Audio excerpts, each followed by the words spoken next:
يمسك رأسه فيما يقرأ عليه إذا لم يحفظ وصحيح عند أهل الحديث مثل السماع. وبه قال حدثنا حسين بن على العالم لا شريك له وتبلغ خبرك قراءة على الشيخ مطالب خبرك قراءة على الشيخ قراءة على العالم زي ما خبرك له دوار سيدي سماع من الشيخ او قراءة على الشيخ او كم يوم كيف بهتر دي نو استاد مجال میں زمن امام ابو حنیفہ رحمۃ اللہ علیہ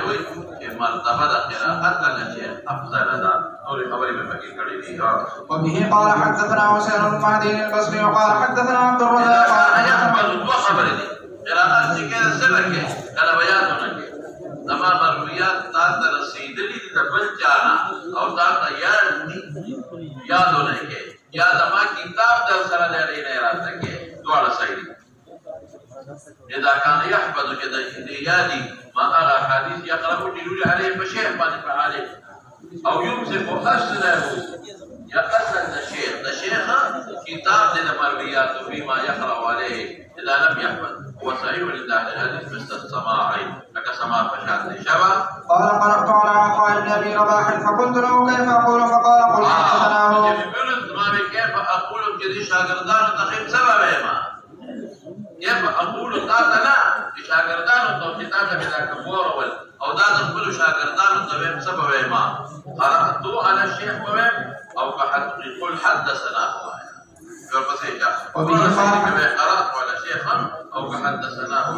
وبه قال حدثنا سويد بن مسلم قال حدثنا علي بن الحسين بن واقد عن ابي حسمة عن يزيد النحوي عن عكرمة ان نفرا قدموا على ابن عباس رضي الله تعالى عنهما من اهل الطائف بكتاب من كتبه فجعل يقرأ عليه فيقدم ويؤخر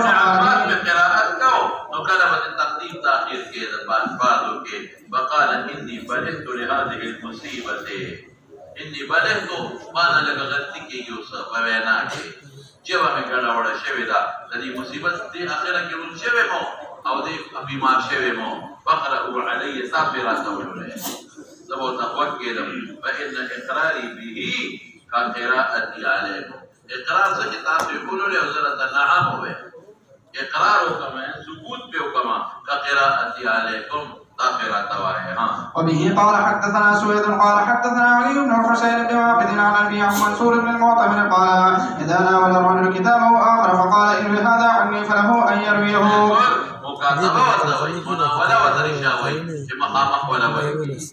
وبه قال سمعت محمد بن اسماعيل يقول سمعت ابا عاصم النبي عن حديث فقال اقرا علي فاحببت ان يقراه فقال انت لا تجيز القراءه وقد كان سفيان الثوري ومالك بن انس يجيزان القراءه فاحببت لماذا وقوت الاستاذ لا تقولوا ان يقرا هو فقال انت لا تجيز تستا وليس قراءة جائز وایا سفيان الثوري ومالك يجيزان القراءة. وبه قال حدثنا احمد بن الحسن قال حدثنا يحيى بن سليمان الجوفي والبصري وقال قال عبد الله بن وهب لا قلت حدثنا وجكلا زمان حدثنا لا بأغي سمعت مع الناس سمعت من الشيخ مع الناس او جكلا حدثني وهو ما سمعت وحدي جوازي بما يريدني وما قلت اخبرنا وما قرئ على العالم ما بني الاستبل جبل استلم او ذبح حاضرهما او جكلا اخبرني بما دا ما قرأت على العالم ما بقبل الاستية انا وحدي وسمعت ابا موسى والبسيشة وسمعت وبه قال سمعت ابا موسى محمد بن المثنى يقول سمعت يحيى بن سعيد القطان يقول امام بخاري کو په باب شو هغه به مستعار کې فرق نشته ټول یو شی دی وای او بنیادی فرقونه یو په قرون سابقه او کې. قال ابو عيسى وكنا عند ابي مصعب المديني فقرأ عليه بعض حديثه فقلت له كيف نقول فقال قل حدثنا ابو مصعب. قراءة على الشيخ ممكن أخبرني أخبرنا وصوم حدثني ويل شيء. قال أبو عيسى وقد أجاز بعض أهل العلم الإجازة إجازة توجه دورة كده ما لا ما إجازة الحديث راكا شابه. وبه قال إذا أجاز العالم أن يروي عنه إذا ما نقل قوا كم ذكره لأحد شيء من حديثه أن يروي عنه كم ذكره لأحد أجازة سنة متعلق في عالم إجازة ولكي كما نقل أو إجازة جانا ولكي لأحد يوكستا لشيء من حديثه له أن يروي عنه. وبه قال حدثنا محمود بن غيلان قال حدثنا وكيع عن عمران بن حسين عن ابي مجلس عن بشير بن هيك قال كتبت كتابا عن ابي هريره رضي الله تعالى عنه فقلت اروي عنك قال نعم. وبه قال حدثنا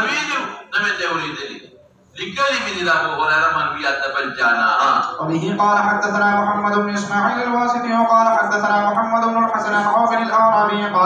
قال رجل للحسن عندي بعض حديثك اروي عنك قال نعم. قال أبو عيسى محمد بن الحسن إنما يعرف بمحبوب بن الحسن وقد حدث عنه غير واحد من الأئمة. وبه قال حدثنا الجارود بن معاذ قال حدثنا أنس بن عياذ عن عبيد الله بن عمر قال أتيت الزهري بكتاب فقلت له هذا من حديثك أروي عنك قال نعم.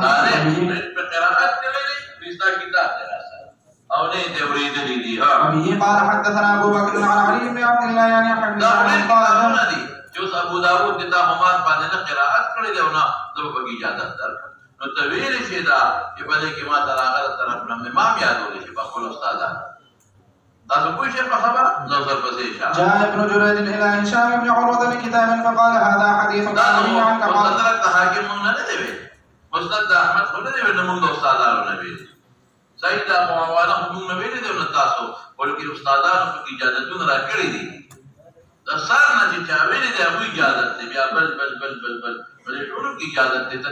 نه قلم بل ته کولی شي او ته پې عمل هم کولی شي او ته ویلم شي دا ما د پلان کې استاد نه پکې ما ته اجازت دی دا ما د هغه نه ویلی دی اوس حدثني ویلی شي اخبرني پکې ان وایه به سړو سبق لا صحیح. فقال نعم. قال يحيى فقلت في نفسي لا ادري ايهما اعجب امرا. وقال علي سالت يحيى بن سعيد عن حديث ابن جريج عن عطاء الخراساني فقال ضعيف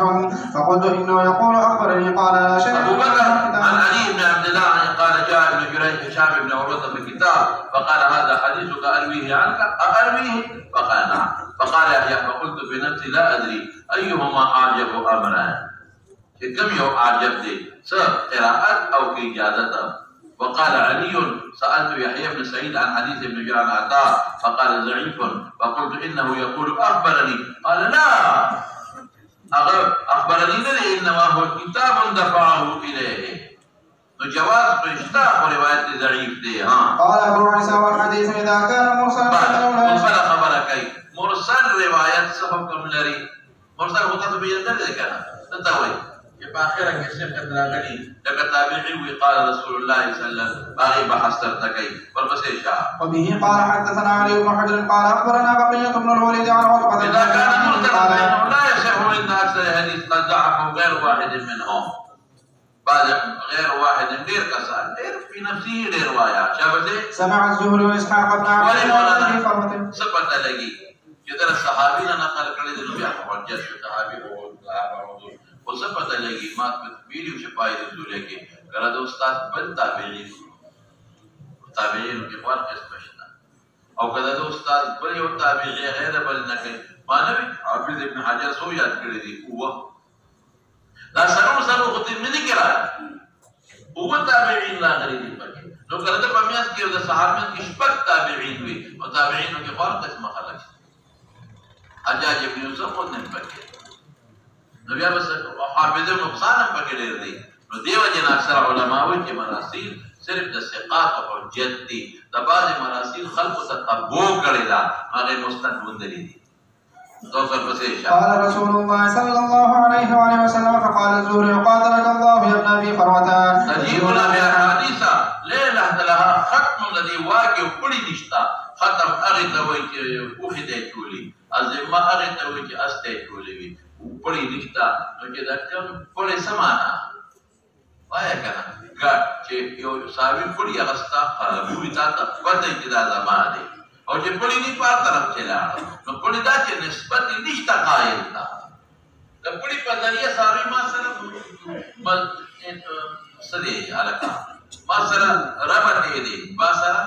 نسبت دی ادي نسبت او سره پیغمبر تشته دی. وبه قال حدثنا ابو بكر عن علي بن عبد الله قال يحيى بن سعيد مرسلات مجاهد احب الي من مرسلات عطاء بن ابي رباح. مجاهد ولا عدد دول حجتي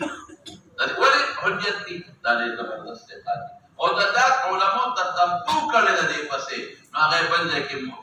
مستند مندلي دي شابه كان عطاء يأخذ عن كل ضرب قال ارجانا اخلي نو صفت لګي کو استاد کمزوري وي او مجاهد د ارجانا نه اخلي ها قال علي قال يحيى مرسلات سعيد بن جبير احب الي من مرسلات عطاء قلت ليحيى مرسلات مجاهد احب اليك ام مرسلات طاووس قال ما اقرأها بس بالتعجب دوار سنز ديني وبلتا ها قال علي سيدي ها وسمعت يحيى بن سعيد يقول مرسلات ابي اسحاق عندي شبه لا شيء دا بكار دي ابو اسحاق لا شيء والأعمش والتيمي ويحيى بن أبي كثير ومرسلات ابن عيينة ثم قال إي والله وسفيان بن سعيد قلت ليحيى مرسلات مالك قال هي أحب إلي ثم قال يحيى ليس في القوم أحد إمام مالك خود مرسلات دول چې مندري دي لا مسند دي بل ځای کې ها أصح حديثا من مالك وبه قال حدثنا سوار بن عبد الله العنبري قال سمعت يحيى بن سعيد القطان يقول ما قال الحسن في حديثه قال رسول الله صلى الله عليه وسلم مرسلات شكرا قال رسول الله وإلا وجدنا له أصلا أي أصل من مندل مسند إلا حديثا أو حديثين ها قال أبو عيسى ومن ضعف المرسل فإنما ضعفه من قبل أن هؤلاء الأئمة قد حدث عن الثقات وغير الثقات نصفت لكي كجرتا أستاذ غردول غير الثقات فإذا روى أحدهم حديثا وأرسله لعله أخذه غير الثقات وقد تكلم الحسن بن معبد الجهني او ثم رواه دا دې ور په خپل کلام باندې نقل کوي نو کجات الحسن البصري استاد معبد الجهني او غير وضولي به وسقوا ورپسې شاه وبه قال حدثنا بشر بن معبد الجهني قال خوارج ولخاء او د قدريه او نمدي قال حدثنا مرحوم بن عبد العزيز العطار قال حدثني ابي وعمي قال سمعنا الحسن يقول اياكم والمعبد الجهني فانه ضال واقعي جاوز يا قال ابو عيسى ويروى عن الشافعي قال حدثنا الحارث الاعور وكان كذابا وسمعت لو كذا استاذ لك حارث الاعور والنبي وبه قال سمعت محمد بن بشار يقول سمعت عبد الرحمن بن مهدي يقول الا تعلمون من سفيان وما دا غدا وجه تركت جابر الجوفي دا غبا قول فريق اگر اتبدا كذا لما حكى عنه بكم ذا كده حكى عنه اكثر من اكثر دا غير حديثنا تنقل كړي ويږي په لما حكي عنه حكى ما حكي لدنا نظر نصيحت رواية منقول دي نو ما تدتبه وجه پرې خاوده ثم هو يحدث ويږي په خبره نو سفيان بن عيينة ثبت لګي کده ارسال کړي او باغې کې دا جابر جوړي بیا قال محمد بن بشار وترك عبد الرحمن بن مهدي حديث جابر الجعفية وقد احتج بعض اهل العلم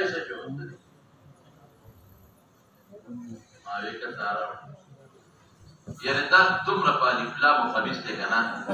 اسار وخت دې یو پړي د دوا لته و دې بلاره کې ولاړ دی دنه مونږ د ساتو چې و درېږي ما سره چې اوس کې مونږ په دې دوا وکړه اوس دلته ماته وای وي تا په ما ډېر چې وایي او ما سره په چې ونس کړي نو ما ورولې باندې وکړه چې تا زړه او ما سره چې ونس کړه استاد جمان نو ورولې باندې ورې سبب او دی په باندې باندې زه خو دې پیژنم دا اوس فکر مې نه راوړې دا و چې راکړه استاد دا راوړل خود په دې راوړل چې دا ما راوړل دا مې خاص به ما کې چې ما راوړل صحیح باندې دا مجھے بری ټول با جوړیا دې ښه پړلا وقد احتج بعض اهل العلم بالمرسل ايضا وبه قال حدثنا ابو عبيده بن ابي السفر الكوفي قال حدثنا شعيب حاصل مسئله شباب بس حاصل خلاصه شو خلاصه مسئله دا شو کدا شي محدثو چې ډېر څه او مضبوط دي او هغه کله د ضعیف علم نقل کې او ثقات علم کوي نو کله ارسال کلام نه کدی کړه سفیان ابن عیینه ته وګوره کدی د ضعیف علم کې او ثقات علم کوي نو د ارسال په څه پته لګي کله رابعه ابن مختار کې ضعیف او چې کوم داسې محدث چې هغه بالکل د ضعیف علم نقل نه کوي سعید ابن مسیب غوندې نو بیا مجاهد غوندې نو که هغه بیا ارسال وکړو نو دا منتفض ده چې د استادانو کې ځای کته لینا شابه وقد احتج بعض العلم المرسل ايضا وربسه شابه وبه قال حدثنا ابو عبيده بن ابي السفر الكوفي قال حدثنا سعيد بن عامر عن شعبة عن سليمان بن الاعمش قال قلت لابراهيم النخعي اسندني عن عبد الله بن مسعود رضي الله تعالى عنه اذا حدثتكم عن عبد الله وهو الذي سمعته دا اغلق مورد لدي واذا قلت قال عبد الله فهو غير واحد اذا ما غير كساننا واسطي وي بكي بس بكم ولا ناس نو مطلقاً مرسل سوک سجد کری سوک مطلقاً نگری نو پکی قید ذکر کھو سو قید ذکر کھو کیا بسے یو بلا مرسل سے قید بلسا بلدہ دا استادان بمونگور کی دے زعاقنا نقل نکی دا کو شرکت بکی وربسے شاوسا حدثنا قتيبة قال حدثنا داوود بن عبد الرحمن عفار بن عمرو بن هلال عن ابي المنهال عن ياسر بن عبد الله الخدري رضي الله تعالى عنه قال النبي صلى الله عليه وسلم عن بيعبار في الباب عن جابر بن بهيسة عن ابي وابي هريرة وعائشة وانس وعبد الله بن عمرو رضي الله تعالى عنهم حديث ياسر رضي الله تعالى حديث حسن صحيح والحمد لله هذا عند اكثر اهل فضل الماء خبر من كرنا بيابه ما بي الناس شركاء في الثلاث بچے کمی او بدل زیادتی دی اس کا معنی زیادتی ندی او ما پا کولر کی محرزی دی جولی دی دیگیا کی میں جولی دی چرندہ میں وطا والدہ آغای کتا شریک سو شریک نشتا ہے او چه کم داسی دی چه کمانا زیادتی دیو کرنے دی مجھے احراز میں نہ دے کرنے غیر محرز کولر کی اس ماو بل اجولی دا محرز ہے گورا میں دی جوڑا کردا محرز شوئی بوتل کی میں دی جوڑ کرنے بوتل میں بولا خرسے گی سا دا محرز دی خاص ہو رہی ڈگیا کی میں واجولے سبیل کی میں واجولے چاٹائے کے برج کی دا ٹولے محرز دی او چه غیر او یا کوئی تا بجرندہ ہوا او که غیر محرز دی نو آغا بیا ټول خلق شریک دی او ومن څنګه دی وجعلنا من الماء كل شيء دا ما نه جوړ کړی دا پیدا کړی دی ټول پکې شریک دی نو دې فضل کې دا مطلب نه دی کستانه زیاتی وی یعنی نه ما نه زیاتی دی نه دی مو غیر محرز دی خلق شریک دی فضل کې اشاره دې ته کوي چې دا تا نه اسم زیاتی دی نه وخت نو ولې د خلق علماء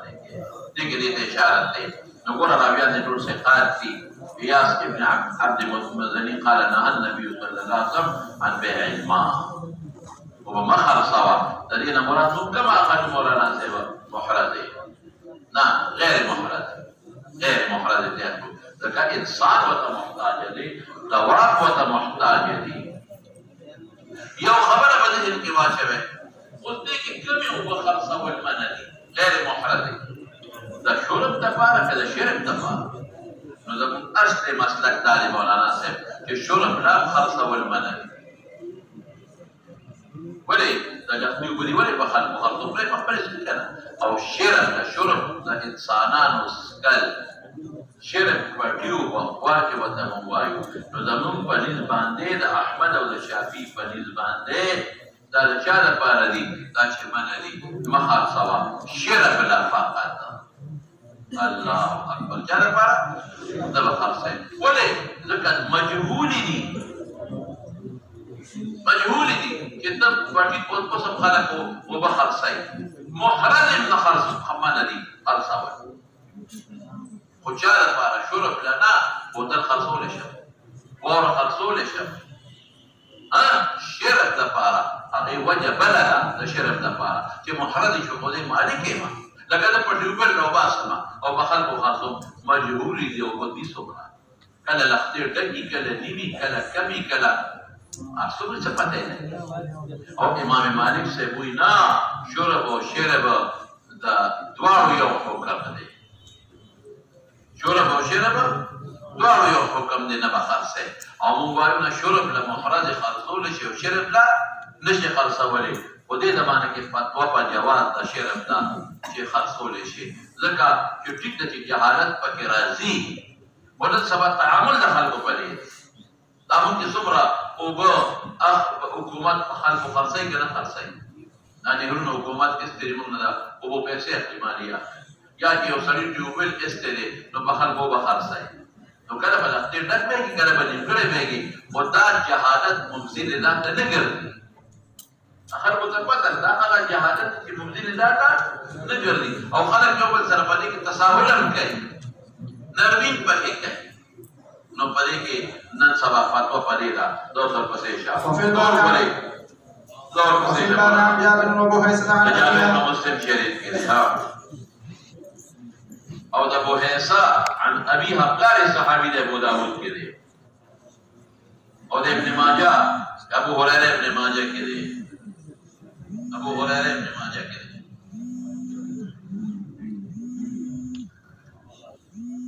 او د عائشه ابن ماجه کې دی او د انس طبراني موجب صغير کې دی او د عبد الله ابن عمر مستد احمد کې دی حديث ياسر رضي الله تعالى عنه حديث حسن صحيح والعمل على هذا عند اكثر اهل العلم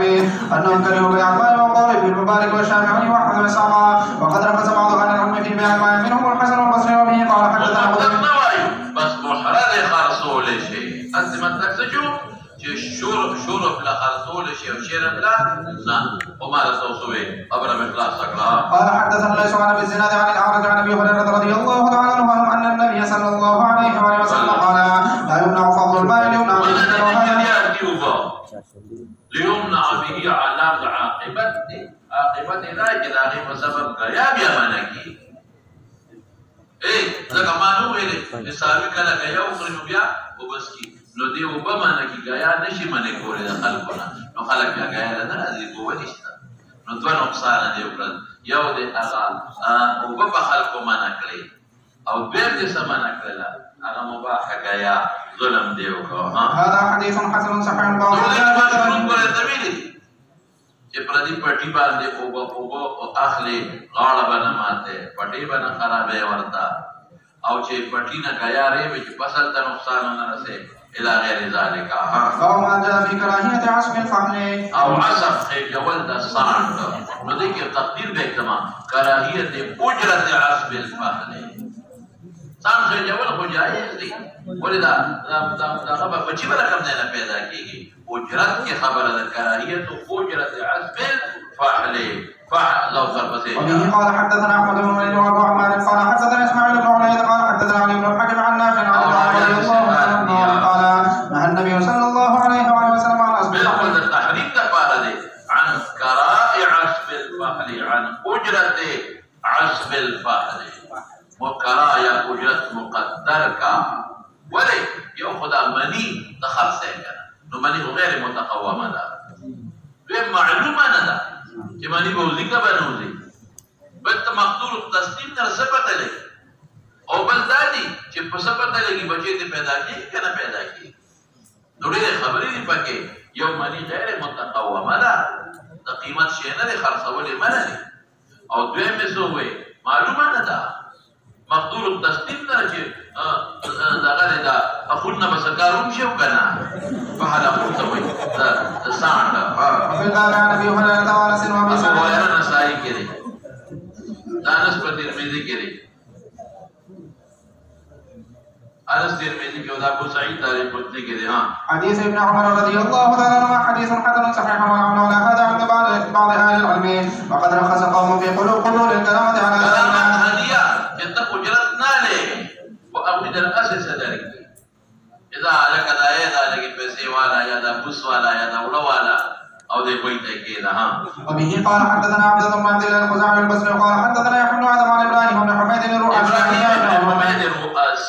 دې په متفرد هم د ثقه راوي دي محمد بن ابراهيم التيمي عن انس بن مالك رضي الله تعالى عنه ان رجلا من كلاب سأل رسول الله صلى الله عليه وسلم عن عصب الفحل فنهى وقال يا رسول الله صلى الله عليه وسلم خرجو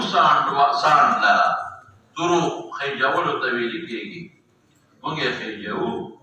نو فنکرم عزتم کېږي خلک اساس شي راځي ورخص له بالکرامت دا څنګه مولانا کتا یو ځای کې د قرآن شریف ختم وکړه پته راوکې او ستا نیت د اجرت نه ویلې دې کې د اجرتونه نه او اسې د لاغوي سره جامې جوړې راکړې کرامت خو خیر دې پروا نه دي هذا حديث حسن غريب لا نعرف الا ابراهيم من حديث ابراهيم بن حميد عن هشام بن عروه وما جاء في ثمن الكلب وبه قال حدثنا بدل ما بين بيانته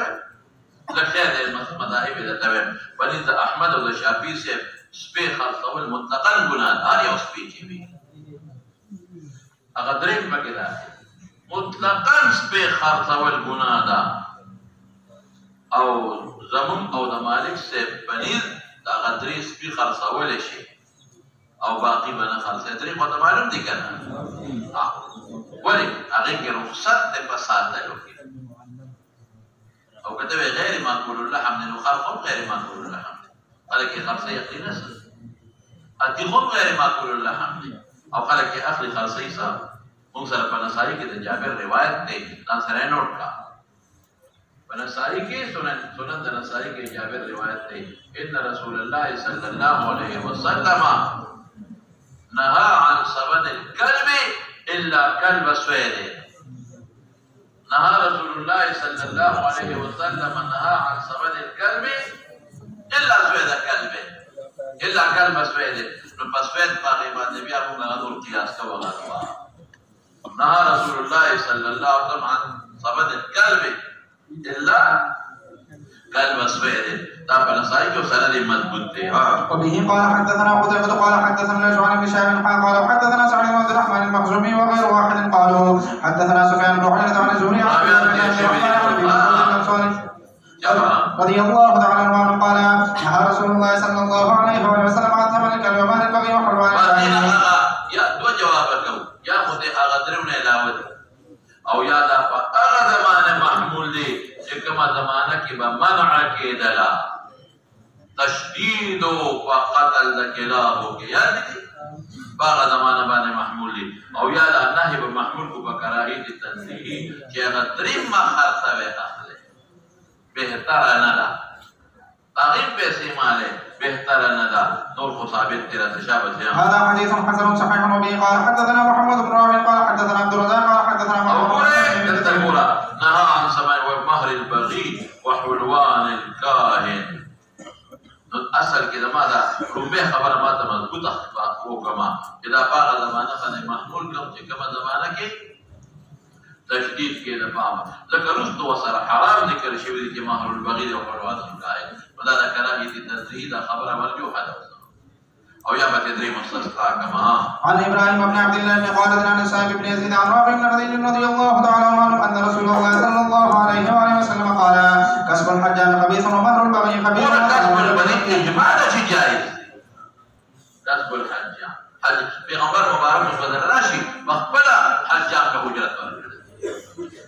نو دا خبيث معنا حرام دلته مکوا بهتر ځان ته ساته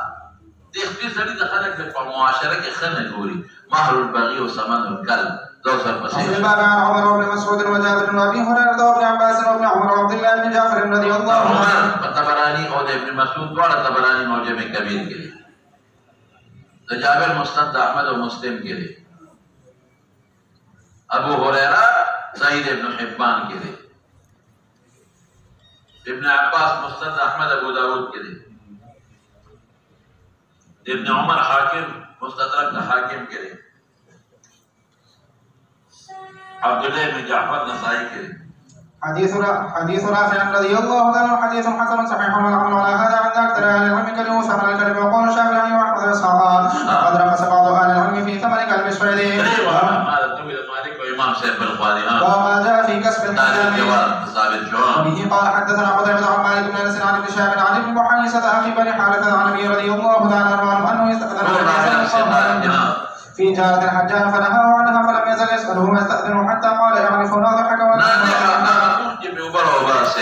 یا رقیق لنو که حرام نو بیا فاغیرم ورکول منلی نو صرف اغا شناعت تے معلوم شو خباست تے معلوم شو کراہیت تنزیحی تے معلوم شو ورپسی وفي الباب عن رافع بن خديج وابي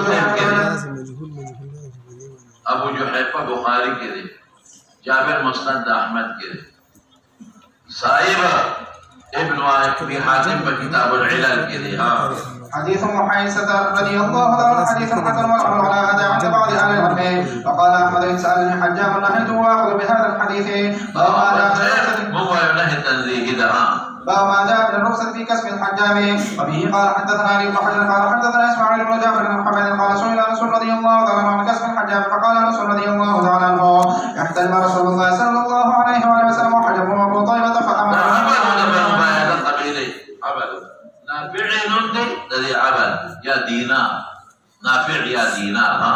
وكلم أهله فالله صفات كده ينعم العبد عبد الحجار دي وینا وباسي شاس پکای نو ګوره دا به بل تطبیق او کما حر نه دي پکار کې دا کارونه او عبد وی او هغه کوي نو خبره ده ورپسې وقال إن أفضل ما تداويتم به الحجامة أو إن من أمثل دوائكم الحجامة. وفي الباب عن علي وابن عباس وابن عمر رضي الله تعالى عنه حديث أنس رضي الله عنه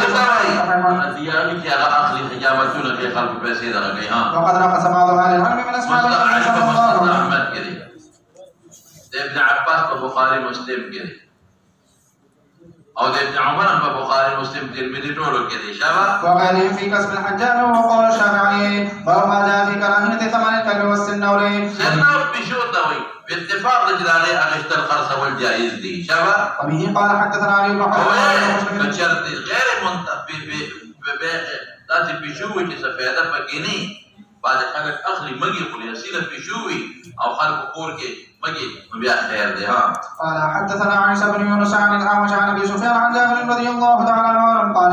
نهى رسول الله صلى الله عليه وسلم عن ثمن الكلب والسنور. والسنور اتفاق العلماء في جائز دي دلتنا نما نرتبه كراهية تنزيه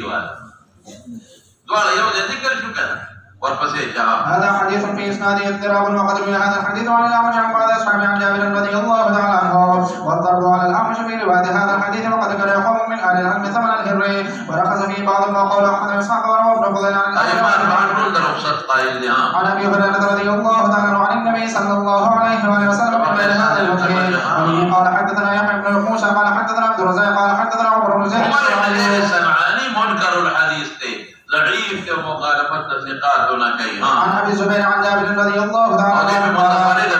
نهى رسول الله صلى الله عليه وسلم عن أكل الهر وحمله. هذا حديث غريب. وعمر بن زيد لا نعرف كبير أحد روى عنه غير عبد الرزاق. باب وبه قال حدثنا أبو كليب قال حدثنا وكيل عن حماد بن سلمة عن أبي المحاسب عن أبي هريرة رضي الله تعالى عنه قال نهى عبده عن ثمن الكلب إلا كلب أسود. هذا حديث لا يصح إلا من هذا الوجه. يقول ابن سفيان نمده او بعض علماء فكي كلام كي ومتابعين اشتاء لها. وتكلم فيه شعبة بن الحجاج وروي عن جابر رضي الله تعالى عن النبي صلى الله عليه وسلم لا يصح من هذا الوجه كابو المهذب يزيد بن سفيان وتكلم فيه شعبة بن الحجاج بالكل زي بنام ومتابعين اشتاء يوم متابعين وليد بن عبد الله الثقلي او بالمتابع مصنف الصباح ده ضعيف ده. وروي عن جابر انه هذا اغي سند ويسين له ديك ده زمما اغي مصنف الصباح ده اغا ضعيف ده او بالمتابع لوليد بن عبد الله الثقلي شباب. وما جاء في كراهية بين المغنيات چې سرود وداخه د متابع چند غډا او غډا سونو بیا په پړې لوی قیمت خرڅولې وبه قال حدثنا قتيبة قال حدثنا بكر بن مضر عن عبد الله بن يزيد عن صدوق يخطئ عن ابي امامه رضي الله عنه دمشقي ضعيف راوي ده راويات ټول نه ویلاله. بكر بن مضر خدير شوی ثقة ثبت. عبيد الله بن زحر نه ویلاله. عبيد الله صدوق قد يخطئ حافظ. او علي بن يزيد دمشقي ضعيف ده. او قاسم بن عبد الرحمن يو قاسم ابن ابي بكر غنى ده يو ده فقهاء السبعه المدينه ونذ لا قاسم بن عبد الرحمن صدوق وربسيشا. عن رسول الله صلى الله عليه وسلم قال لا تبيعوا البينات ولا تشتروا ولا تشتروهن ولا تعلموهن ولا خير في تجارتهن. ألك لا خير قدامنا في جائز بيختارنا لي لا وثمنهن حرام ما يميك كلا اسم تبديل مجرد معنى تبديلنا. أصحاب الجنة خير زمانك في جنة ولا غير ولا دي ولا قلام خدي مستبجرات دمانة تبديلين نشابة في مثل هذا أنزلت هذه الآية. حديث عند القرآن حرمة ثابت له الحديث يدل عن سبيل الله إلى آخر الآية. وفي الباب عن عمر بن الخطاب رضي الله عنه سميك مجموع الزوايد كده حديث أبي أمامة رضي الله تعالى إنما نعرفه مثل هذا من هذا الوجه. وقد تكلم بعض أهل العلم في علي بن يزيد وضعفه وشامي أن يفرق بين الأخوين وبين الوالدة ولدها في البيع. وبه قال حدثنا عمر بن حفص الشيباني وقال الشام يوشي لخا خاص فرق پکې نشته. عبد الله بن وهب قال اخبرني حبيب بن عبد الله عن ابي عبد الرحمن عن ابي ايوب رضي الله عنه ما د تمرین کې دوه په میاس کې کنه تیر شوی چې هغه دوه کسبانه جدا کوي چې په میاس کې نسبت د ذورحم محرم رشته وي تر بچی دی واقع تر خیر جدا کولی شي دی رحم خو دې په دې محرم نه دي حرمت یې نکتا. قال سمعت رسول الله صلى الله عليه وسلم يقول من فرق بين والده وولده فرق الله وبين احبته يوم القيامه. هذا حديث حسن غريب. كل دوستانو نه جدا کی په قیامت پرځو سفارش بدل نه کوي بیا. وبه قال حدثنا حسن بن عبد قال حدثنا عبد الرحمن بن ودين عن حماد بن سلمة عن الحجاج عن الحكم عن ميمون بن ابي شبيب بن علي رضي الله تعالى عنه قال وهب لي رسول الله صلى الله عليه وسلم غلامين اخوين فبعت احدهما فقال لي رسول الله صلى الله عليه وسلم يا علي وافعل غلامك فاقبلته فقال رده هذا حديث حسن وقد كان بعض اهل العلم من اصحاب النبي صلى الله عليه وسلم وغير المتفرق بين السبع في البيعين بين المولدات الذين ولدوا في ارض الاسلام والقول له لو صححوا حديث مستقل دار الاسلام ودار الحق فكنيشتا. وروي عن ابراهيم انه فرق بين والد وولدها في البيع فقيل له في ذلك فقال اني قد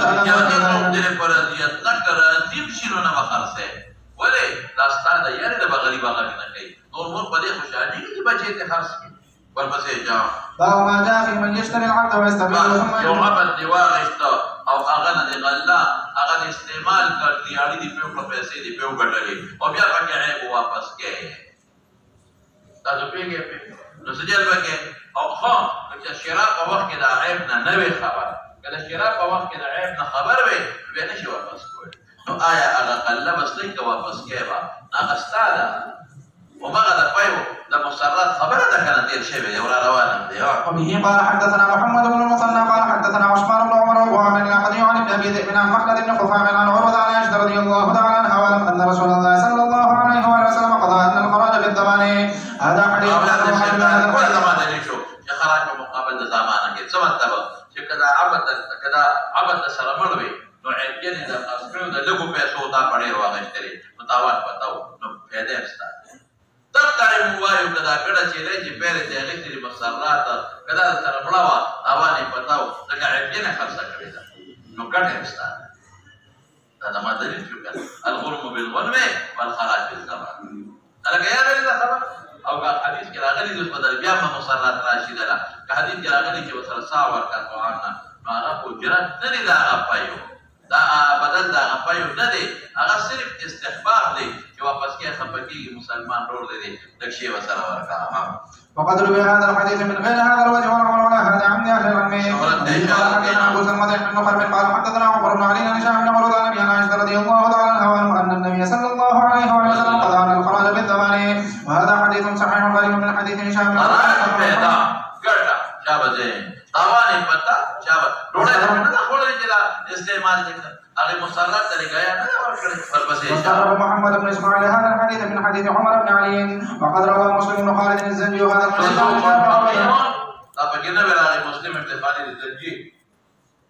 وحافظ يشهدوه فقيه وله اوهام ورپسې وحديث جرير يقال قد سندل جرير لم يسمع من هشام بن عروة. وتفسير الخراج بالضمان هو الرجل الذي يشتري العبد فيستغله ثم يجد فيه عيبا فيرده على البائع فالغلط للمشتري لأن العبد لو هلك من مال المشتري ونحو هذا.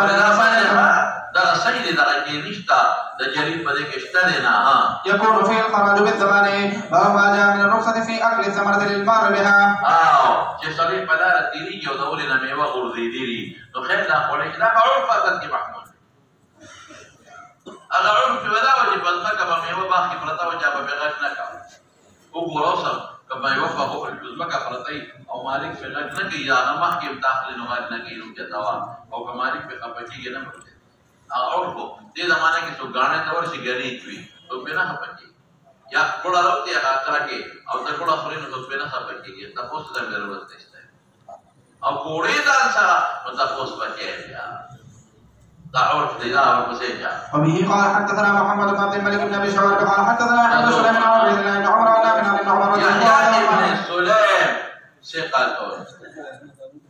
بعض العلماء وتصيح الحفظ واختلاف باكستان. عن النبي صلى الله عليه وسلم قال من دخل حائطا فليقل ولا يتخذ خلة. ورقة كذا فعول محمول شتو خادرون زنجة بوجه وبلانجة کی بوجه وبزر هوا سه. وفي الباب عن عبد الله بن عمرو وعباد بن شرحبيل.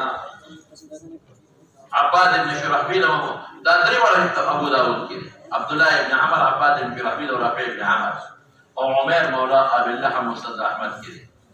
أو أبو هريرة بهقي كده. تونان الكبرى ده بهقي شبه. حديث ابن عمر رضي الله عنه حديث غريب لا نعرف إلا من هذا الوجه إلا من حديث يحيى بن سليم وقد رخص في بعض أهل العلم لابن السبيل في أكل الثمار وكرهه بعضهم إلا بثمنه. قال زوج خبر معروف بنادها. وبه قال حدثنا قتيبة قال حدثنا ليس عن ابن عجلان عن ابن شعيب عن أبي عن جدي رضي الله عنه عن النبي صلى الله عليه وسلم سئل عن الثمر المعلق فقال من أصاب منه من ذي حاجة يقول پورے ویدان دیوی بما نصاب منه من ذي حاجة چه مستر دینو بیا خیر وچه متخذ دا خوبنے توخینے پر اکر بدر سرنی بلا شیع هم قعور بنا يا مستر. هذا حديث حسن به قال حدثنا ابو عمار بن حسين بن حريث الخزاعي قال حدثنا الفضل بن موسى عن صالح بن ابي جبير عن ابي عن رافع بن عمرو رضي الله عنه. رافع بن عمر وي بما بوشتر نخل الانصار رجل مفويني ولا النبي صلى الله عليه وسلم فقال يا رافع بدر من اكثر ولي قال قلت يا رسول الله الجوع لي الجوع يعني اجل الجوع قال لا ترمي وكل ما وقع اشفق الله غير موركا وغير سيرا ويجي خبر دور بسيشا هذا لا تعمل استرالي تو غنا كان اور بسيشا وما جاء في النهي عن السنيا. سنيا استثناء ده معلوم سيدا او ده مجهول ما او یہ جواز ده معلوم ہے کہ تم استثناء کے ما بقیہ معلوم دو مثال درکم باغ میں خرچ کو یو کوٹی دے مستثنا کو اذا ټول باغ میں دربان خرچ کو دا یو کوٹی دربان خرچ نو ګور دا مستثنا هم معلوم شو مستثنا منه هم معلوم دي اخر او کدا میں ورته وجه دا باغ میں دربان خرچ کو شل کریټه میں و بلا کې نو دی وخت کې مستثنا معلومه چې شل کریټه دا مستثنا منه پتہ نه اسنه کدا شل کریټه وګړو ولته ولې وځي میں وہ دوړي نقصان نشي او یادا چې مستثنا منه معلوم مستثنا الک مالو په سراکه سلام په برکه نو دا دواړه دا درې صورتونه دا جواز دا عدم جواز دي ها ودواړه صورتونه یو دا جواز دي ها. وبه قال حدثنا زياد بن ايوب البغدادي قال حدثنا عباد العمر دا روایت دي چې باخر کې مال بشر پر پیډه راځي مال باندې راځي په لور دوستان دا کدا څه مکه یو ګوټي دوته ځان مستثنا کا دا ګوټي بدامای درې ته مستثنا کا قال أخبرني سفيان بن حسين عن يونس بن عبيد عن عطاء عن جابر رضي الله تعالى عنه أن رسول الله صلى الله عليه وسلم نهى عن المحاولة والمزاولة والمخابرة والثنيا إلا أن تعلم هذا ومستثنى معلومية وما بقي مبيعا معلومية. هذا حديث حسن صحيح غريب من هذا الوجه من حديث يونس بن عبيد عن جابر رضي الله تعالى عنه باب ما جاء في كراهية بيع الطعام حتى يستوفي يوم. هذا دليل कि मालिक वही कि तुआम बस सिर्फ قبل القبض خاصة याद है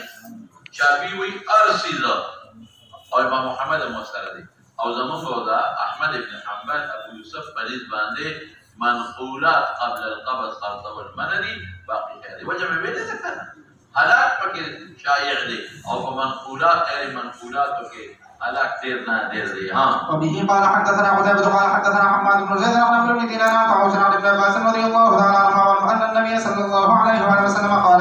من ابتاع طعاما فلا يبيعه حتى يستوفي. وقال ابن عباس رضي الله تعالى عنه منقول دے تخصیص رشتہ हाँ. وفي الباب عن جابر بن عمر جابر مسند احمد کے دے مسلم کے دے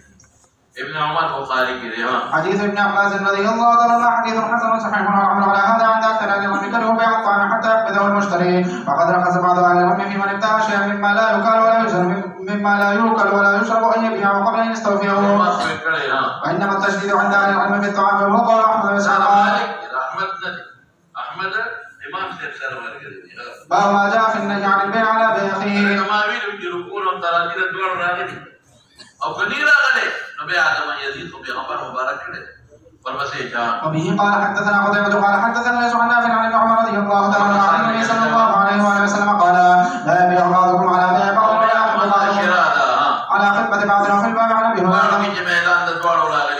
وفي الباب عن ابي هريرة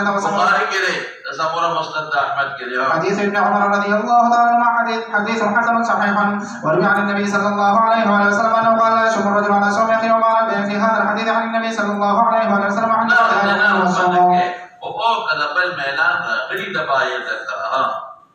ما جاء في بيع الخمر والنهي عن ذلك. وبه قال حدثنا حبيب بن مسعود قال حدثنا معتمر بن سليمان يحدث عن يحيى بن عباد عن انس انه قال يا نبي الله صلى الله عليه وآله وسلم اني اشتريت خمرا ليتام في حج قال اهرب في الخمر وقت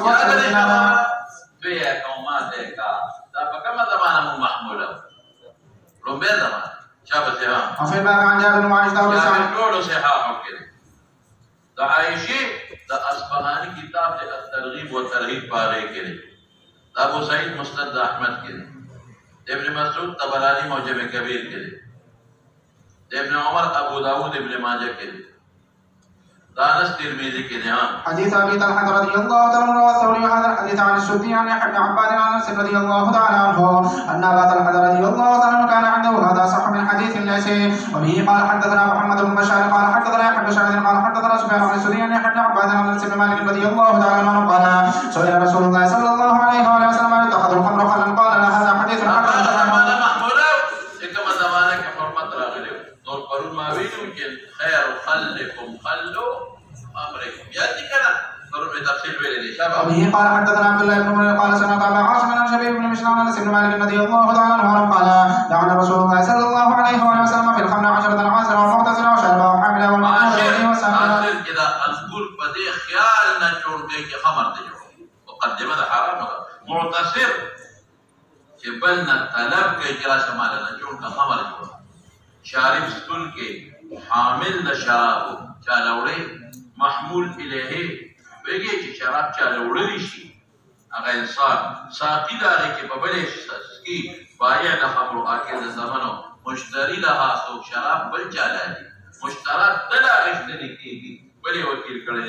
هذا حديث غريب من حديث انس رضي الله تعالى عنه وقدر من عن ابن عباس وابن مسعود وابن عمر رضي الله تعالى عن النبي صلى الله عليه وآله وسلم باب ما جاء في احتلال المواشي بغير اذن وبه قال حدثنا ابو سلمة بن مخلف قال حدثنا عبد الرحمن عن سعيد بن قتادة عن الحسن عن سمرة بن جندب رضي الله تعالى عنه ان النبي صلى الله عليه وسلم قال اذا اتى احدكم على ماشية فان كان فيها صاحبها فليستأذنه فان اذن له فليقترب وليشرب فان لم يكن فيها احد فليسوي ثلاثا فان لم يجبه فليقترب وليشرب ولا يحمل. في الباب عن ابن عمر وابن سعيد رضي الله تعالى عنهم. ابن عمر ابن سعيد دورا ابن ماجه كيري حديث سمرة رضي الله تعالى عنه حديث حسن غريب صحيح والعمر ولا هذا عن بعض اهل العلم به وقال غرابت کم دے کیري آجي حسن البصري لسمرة شاگرد ابي متفرد دي وقال علي بن المديني سماع الحسن من سمرة رضي الله تعالى عنه صحيح بعضوي واذا حسن سماع سمرين ثابت ندا انما يحدث صحيفة سمرة نا سمع ثابت دا وربسيجا. وقد تكلم بعض اهل الحديث في رواية الحسن عن سمرة رضي الله تعالى عنه وقالوا انما يحدث عن صحيفة سمرة رضي الله تعالى عنه باب ما جاء في بيع جلود الميتة والاصنام. وبه قال حدثنا قتيبة قال حدثنا ليس عن يزيد بن ابي حبيب عن طارق بن ابي رباح عن جابر بن عبد الله رضي الله تعالى عنه انه سمع رسول الله صلى الله عليه وسلم عمر فتحه بمكة يقول ان الله ورسوله حرم بيع الخمر والميتة والخنزير والاصنام فقيل يا رسول الله صلى الله عليه وسلم رايت شحوم الميتة فانه روباسي بلو جرم او گناه دا خو به خلق عبادت کې شرک کې د شرک شي ذریعہ جو خرڅه ورپسې جواب ويدل شي بدول شي په سورې ويستصبح بها الناس قال مگی او مصباح په بل چراغ ثم قال رسول الله صلى الله عليه وسلم عند ذلك قال الله يوم ان الله حرم عليهم الشحوم فاجملوا ثم باعوا واكلوا ثمنه. وفي الباب عن عمر بن عباس رضي الله تعالى عنهم. بس ده عمر بخاري كده ابن عباس مسند احمد ابو داود كده حديث جابر رضي الله تعالى عنه حديث حسن صحيح ورواه هذا عن